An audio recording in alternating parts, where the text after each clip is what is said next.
Right now, as we speak, there is a gem that is sitting at number 9 on draft big boards, but should be in your top 3. So just wait a second, alright? I know saying Bijan Robinson should be drafted in your top 3 sounds fucking absurd, but trust me, he's set up to be the RB1 on the season. From a surface level, you may look at Bijan and think, he's in a committee on a shitty team.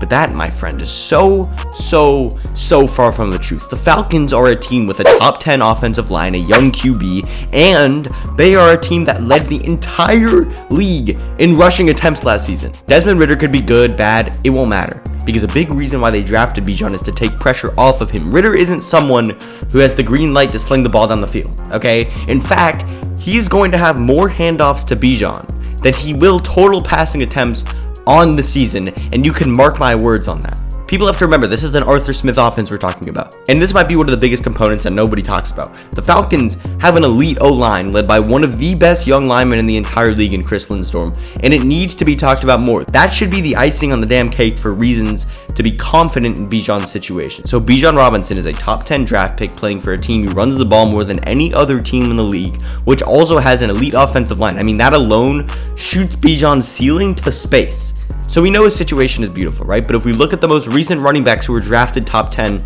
we run into Saquon Barkley, Leonard Fournette, and Zeke. And these are their rookie stats. What you're looking at right now are RB1 numbers. All of these backs had their best season in their rookie year. And the crazy thing is, the Jags and Giants had 2 of the worst O-lines in the league when Saquon and Fournette had their rookie years. So knowing that Bijan is confirmed to be getting a similar workload with this time an elite offensive line, I mean, I wouldn't be surprised if he broke multiple rushing records this season. And for the people saying Bijan isn't going to be used as a workhorse, he averaged over 21 carries a game playing for Texas last year, and he looked amazing in that role. That's why he was drafted top 10. On top of all that, he's also never had any lower body injuries at any point, and he's only really had one injury in his entire career, and that was an elbow injury. Literally the only downside for Bijan is Tyler Algier, who did look really good at the latter half of last season, but he's not going to take significant chunk out of Bijan's workload, and he's simply just not big enough of a factor to pose any real concern. Sure, you could take 5 to 8 carries away from Bijan per game and, maybe a reception or a target, but pretty much every running back in the league has a change of pace backup that'll come in and do something similar to that. It's really none different than, say, Austin Eckler and Joshua Kelly, okay?